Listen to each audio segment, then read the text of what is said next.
Test 1, 2, 3, 4, 5. 1, 2. You good?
Test 1, 2, 3, 4, 5, 6, 7.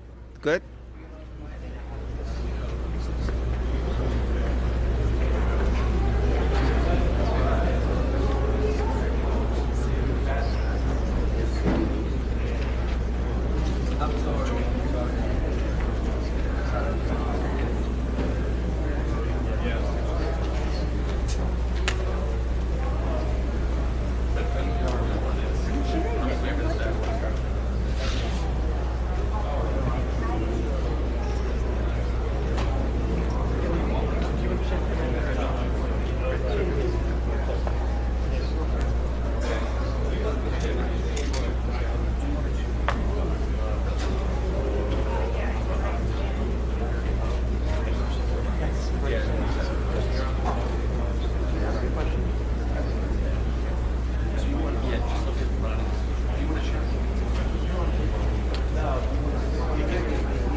How long do you think you're going to be here?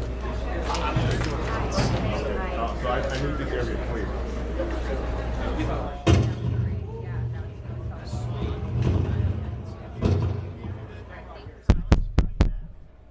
Is that one of the handhelds? The wireless? Is that a wireless mic doing that? How about this?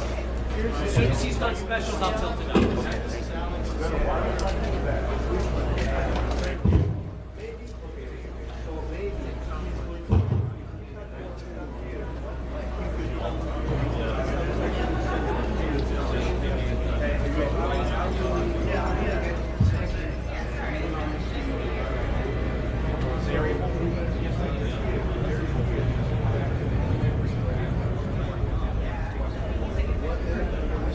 Okay, so see the speaker here? I don't want anyone behind that piece. Have that. Oh, okay.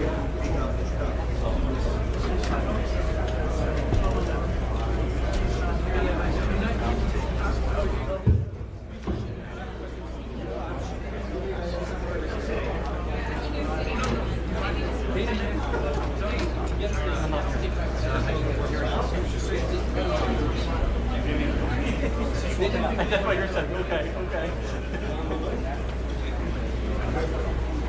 We're having fun yet? Yeah. Having fun yet? That's my plans, right? We're waiting for ours. I did talk to all the people. Is there another? I don't have one. I'm not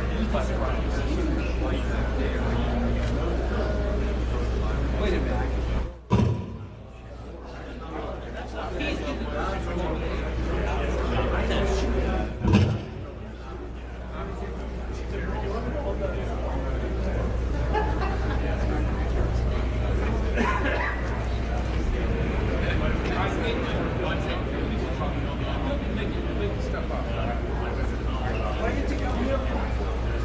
Hey, Tom.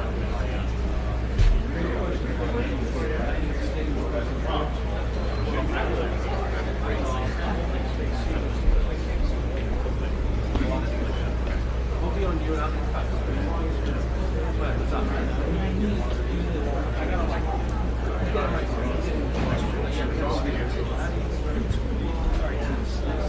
Easy party over there.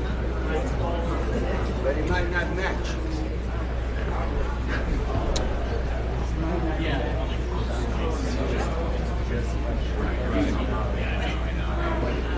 Well, are you thinking back on it?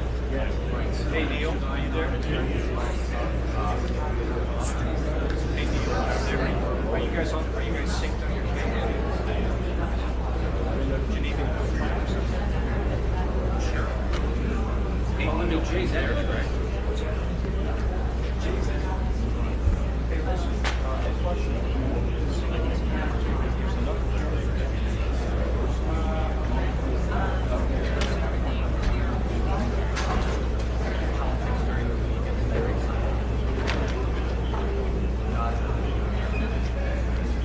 Oh no, this is just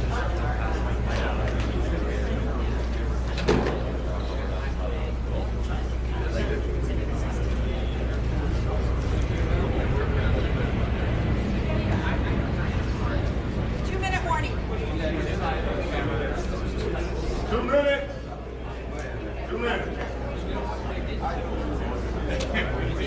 I'll try to get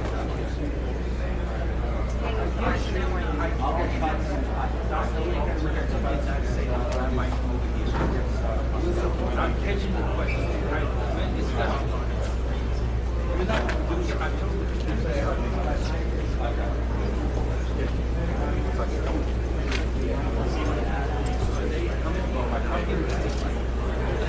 I talked about you can see his kids not 3 minutes? 3 minutes? The clock was backwards.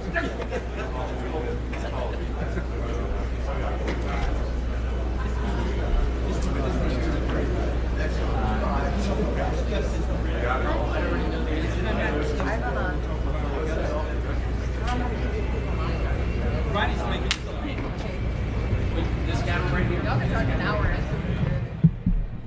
Thanks for coming.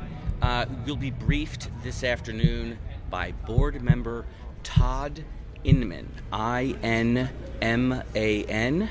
along with investigator in charge Bryce Banning, B-R-I-C-E-B-A-N-N-I-N-G. Thank you.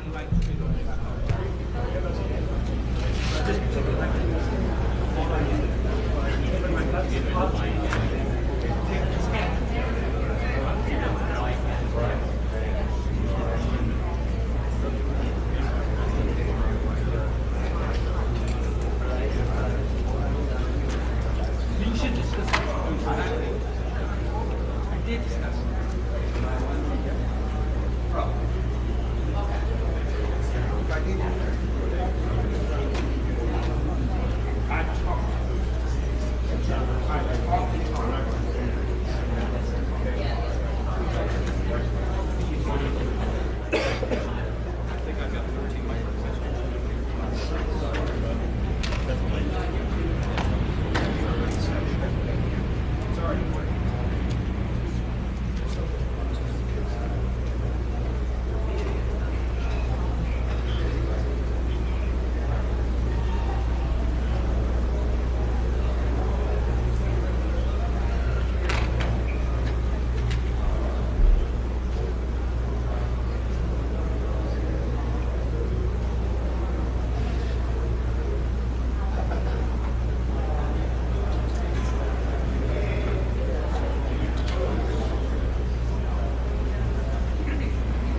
Hello, I'm Todd Inman. I'm the board member on scene, and we'll be briefing tonight where we're at in the investigation in regard to the CRJ accident with the Sikorsky helicopter.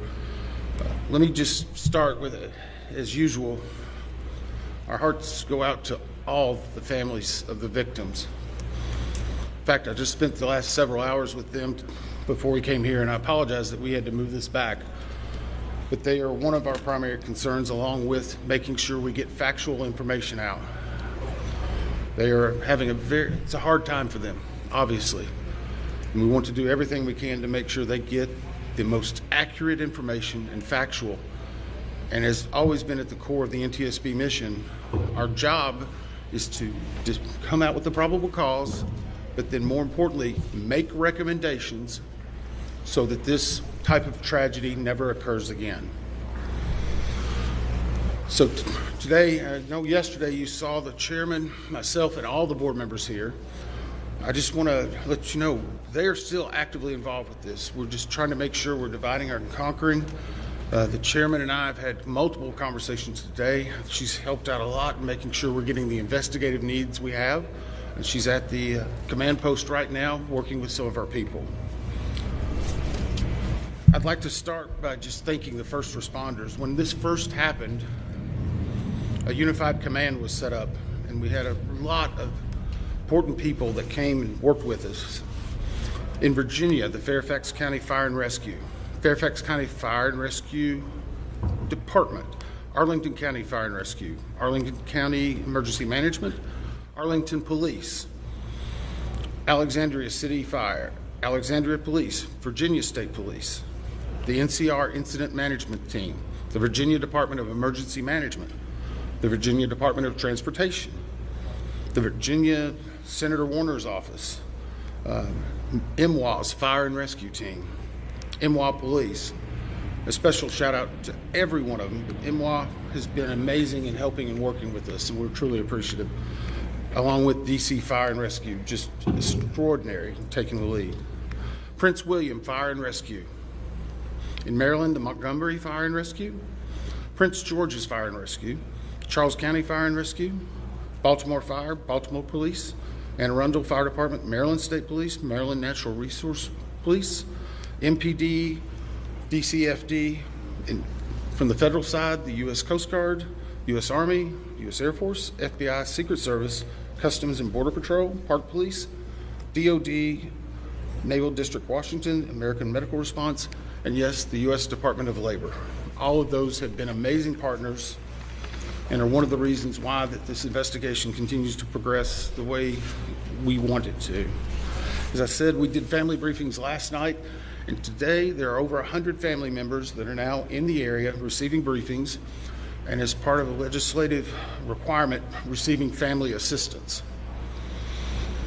They have been briefed by the medical examiner, the fire chief, NTSB chairman, and myself, along with the family assistant unit from PSA Airlines. In regard to NTSB staff, all staff are now on scene that have been requested, and I want to point out one specific staff member, because we're doing a joint NTSB and DOD investigation.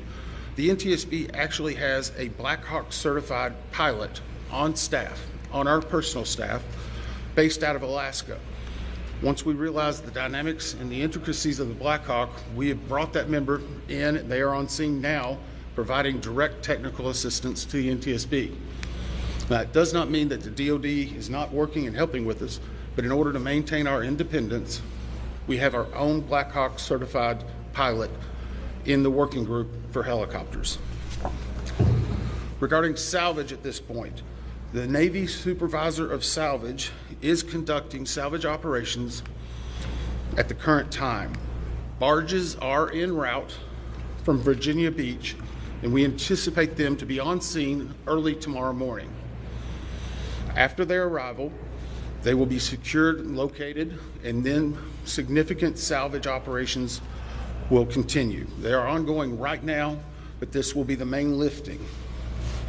It's being done in conjunction with the DC Medical Examiner's Office in order to make sure simultaneously that any additional victims are recovered and immediately turned over to them for identification and returned to their families. SupSal, which is the supervisor of salvage, is also conducting a debris mapping right now. This will help in our post-accident analysis of how the machine actually reacted to the incident. It'll also help us with understanding some of the airworthiness and crashworthiness and human factors. We have right now two distinct debris fields. One that houses the Sikorsky, which is in comparison to the CRJ, a little bit smaller. The CRJ is in another distinct area, and we consider a little bit larger. The good news is, based upon the initial mapping, while there are some small aspects of that debris field, there are large chunks that will be easily recoverable, and it will aid in the investigation when we bring it into the secured facility that will be located here on MWA. That will help us in the close proximity to be able to review and evaluate. Yesterday, we outlined for you a number of groups that have been stood up. A few of them in particular I want to call out, although every one of them have been working very hard. For your edification, the ATC group, Air Traffic Control, has been conducting interviews today. They're ongoing tonight. They will be ongoing for probably the next few days. We've had full cooperation in getting the witnesses that we need to gain those interviews. We will then take that information and match it with other data that we're receiving, and if necessary, conduct follow-up interviews at a later time. Our operations group now has on site an exemplar airplane similar to the CRJ 700. It's on a hard stand here at MWA. They will use that to evaluate cockpit configuration, seating, things like that. So whenever the salvage comes up, we're able to use an exemplary aircraft to match it against examples such as where maybe switches are, navigational aids, electronics. It is almost the exact same configuration as the incident aircraft. I want to clarify one thing. There's been a lot of questions and discussion regarding manifest. Let me make this very clear. The NTSB will not and has not released a manifest. We have not in our history, not in our past. We will not be in this accident. In fact, there's specific congressional language that whenever it is in our possession, it is not available through the Freedom of Information Act. It will not be included in our report. We will not be putting any names of any of the victims. Any release of that information will come from other individuals or groups. Regarding the recorders, as many of you saw last night, we recovered from the CRJ 2 separate recorders. One was a FDFR, that is a flight data recorder. FD. That was actually in what we consider good condition. As part of that process, it was soaked in alcohol overnight. It was then opened today, and we have a high level of confidence that we will be able to get a full download in the very near future. Now, once we do have that download, we will not be releasing immediately the information regarding it. We will have to go through, correct the data sets, make sure they're synchronized. This has approximately up to possibly 2,000 data points. Is that right, Bryce? So all of that has to be synchronized and looked at. It's a very laborious practice. It takes a lot of time. Regarding the CRJ's cockpit voice recorder, once it was recovered and opened, we found that it had water intrusion. That is not uncommon. It is not an unusual event for us to receive a recorder with water intrusion. We deal with that all the time. Our recorders division is one of the best in the country, in the world actually, and we have recorders sent everywhere. So there's a step.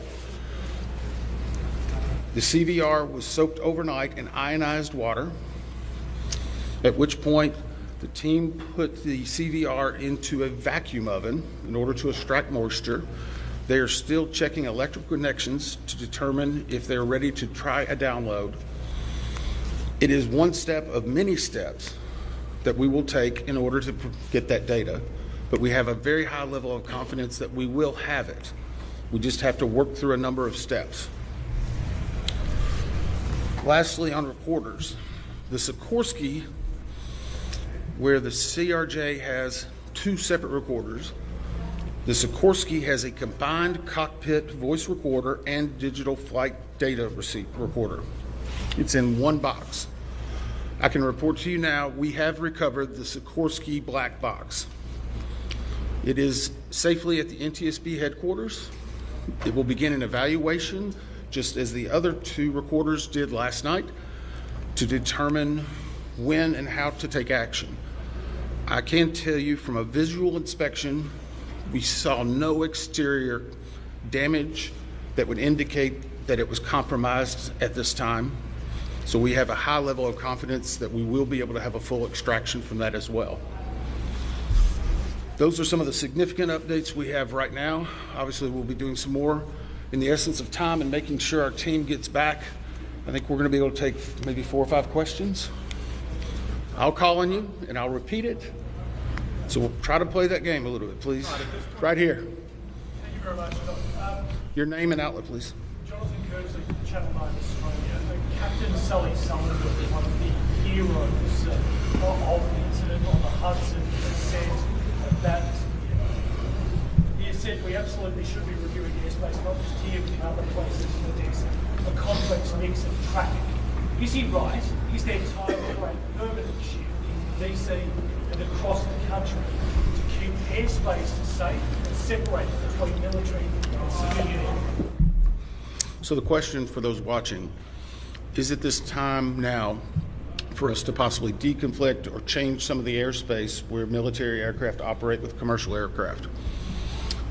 I can't give you a definitive answer on that. What I can say is in this incident, it should not have happened. We have in aviation what's called a Swiss cheese approach, wherein if something fails, a backup should catch it. Multiple layers of redundancy. It's been a very long time since we've had a major aviation incident in the United States, and that's the reason why it's one of the safest forms of transportation in the country. But the only way they do that is by investigating what happens now and then making recommendations in the future. Again, the NTSB has done 100,000 aviation investigations. We've issued 15,000 recommendations. Over 84% have been accepted. Once this investigative report comes out, we will be advocating probably for years for changes that need to be made, but we'll not speculate on what needs to be done until we have the facts. Right, is there anything obvious? Hey, I'll call on people. Sorry. Dave Treverson from Reuters. Can you talk about how long you think it will take to recover the debris, how long you plan to be on site, and have you got any early data yet off the ATC tapes? I think that was 3 or 4 together. How long the debris will take, how long we'll be on site, and have we gotten any information off of the air traffic control tapes.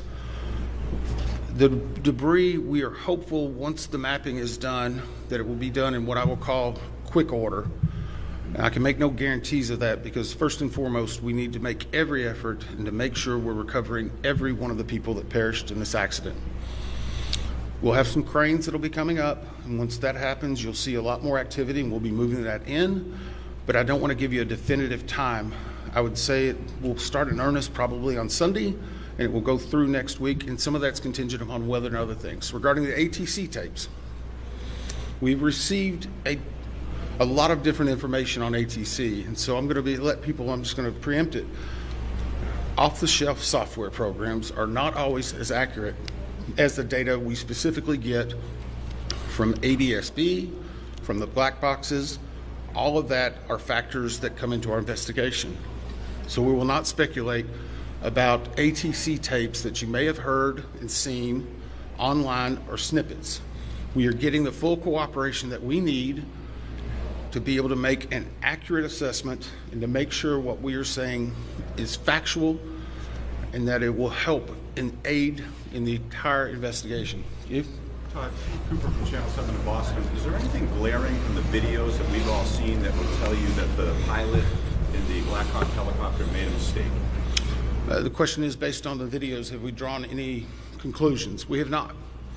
We know that there was a significant incident in which the two aircraft collided, a pretty significant fireball. If you will recall, even after the first day, we only had maybe 1 or 2 grainy images that were coming out. We're seeing more and more at this time. So we're still collecting data, but we are not going to opine until we see a lot of other things in there. A couple more? 2 more? Yes, sir. On team with CNN, how critical is it to interview the controller in the tower pad? And how concerning is it to you, the reports that that controller was working 2 positions at the same time? So the question was, how critical are the air traffic control interviews and basically staffing? So air traffic control interviews are critical.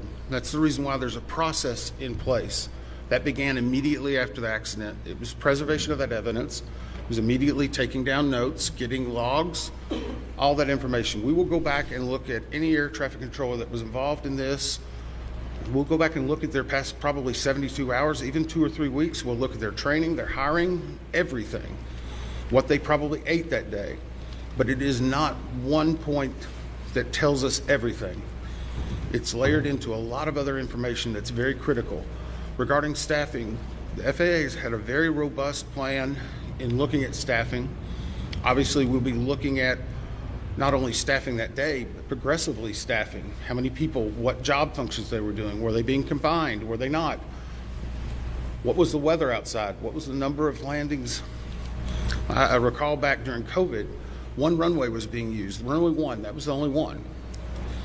33, as traffic came back, started being opened up. So we would look at changes in traffic patterns, construction at the airport, all of that. It all paints a very big picture. Who are you? Sorry.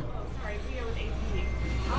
Have investigators interviewed air traffic controllers at this time? The question is, have we interviewed air traffic controllers? Yes. I think I started with... Sorry. They were working at the time. I'm sorry, clarification. Was it an air traffic controller that was working at the time of the accident? Yes. Yes. Now, I'm not going to speculate. Sorry. Nope, sorry. I'm not going to speculate. The next question is, was there 1, 2, 3? I don't have the answer for that right now. I know that the controller that was working at the time has been interviewed, and his interviews are ongoing throughout the day. Yes, ma'am. Last one.